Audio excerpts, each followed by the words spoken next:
Kawe mano ni Jatend piny William Ruto yango ni sirikal oseketo maino mar bero sekta mar pur ka gichiwo sir ne jopur kokalo kuom chiwo gige pur ma nengogi ogonyore, ka wacho ni ma oseneno ni chenro mag kelo cham pacho kam kowuok e pinje maoko osedok chien. Kana twak gi jokenya modak e piny mar Ingeresa, Ruto bende odok ne okuma mar thieth manyien mano sham kaachiel kod okenge ma sirikal oseketo maneno ni sekta mar thieth kaachiel kod mano mar somo oriere. Jafwambo mar Armstrong Osutwa ni kod ler.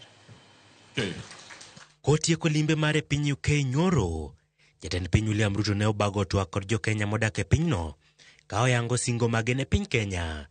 Olero mago mosetimo pachoka e migepe mopogore opogore. E sekta mar pur, Jatend piny oyango ni giketo maino mar neno ni nengogi molwar ka owacho ni kaka sirikal ne gikawo ting' mar chwalo teko kod omenda ne pur kaachiel kod gik pur ma nengogi oyueyo, kama oting'o mbolea kaachiel kod kothe ma opogore gi keto omenda e chiemo ma nengogi oyueyo kaka ne itimo e kinde mokalo. Instead of subsidizing consumption, which never solves any problem, we were instead going to invest in production. We put more money not in subsidizing unga, not in subsidizing fuel. We put more money in subsidizing fertilizer, seeds.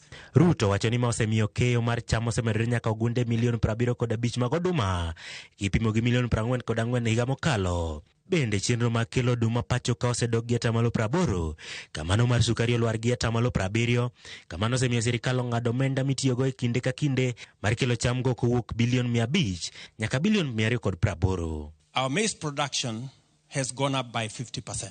From 44 million bags last year, we harvested 64 million bags. This year, we are targeting 75 million bags. Because of the interventions we've done in the agricultural sector, we have reduced imports of maize, for example, by 80%. And we have reduced imports of sugar by 70%. We have been spending 500 billion Kenya shillings every year to import food. This year, I have reduced from 500 billion to 280 billion. To sekta mar thieth, Jatend piny oyango ni okumba machon mar NHIF ne okonywando jokenya duto ka ipimo gi okumba masani mar SHA. Ruto wacho ni giseloro ute thieth maromo 1,000 mabandia kendo ma osebedo ka lodho omenda kuom jopiny, ka wacho ni giseneno ni ute thieth duto otiyo gi lony manyasani e choko nonro mag jotuo mondo tiek midhiero makamano. We have a health insurance scheme that leaves no Kenyan behind. We have closed down 1,000 fake hospitals because there are still those who want to change. For example, somebody has gone there for an outpatient. They want to change it to be an inpatient so that they can claim more money. Those ones, we are going to shut them down. E sekta mar somo, Jatend piny oyango ni midhiero mane okwako lai manyien mar somo mar CBE kaachiel kod chenro mar chiwo omenda ne jopuonjre mag mbalariany oserie. Owacho ni giketo maino mar neno ni nok mar jopuonje skunde orumo ka gigeno ndiko e tich jopuonj maromo 100,000 ka chop chak higa manyien. Oyango bende ni klese 23,000 oseger e skunde pachoka kendo ute timo nonro kata laboratories maromo 1,600 bende oseger. We have hired 76,000 teachers. We are hiring another 24,000 teachers before January. We have put up 23,000 new classrooms.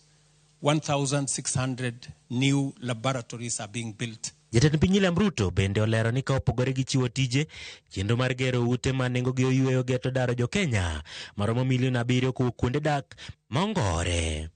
We have a pipeline of 700,000 houses. You've seen the numbers here. And we are going to not only create jobs, not only create industries, but we are also going to have to get rid of the 7 million Kenyans who today live in slums. Armstrong Osutwa, Ramogi TV. Tok report mar Armstrong otero wa yue mokwongo chenro en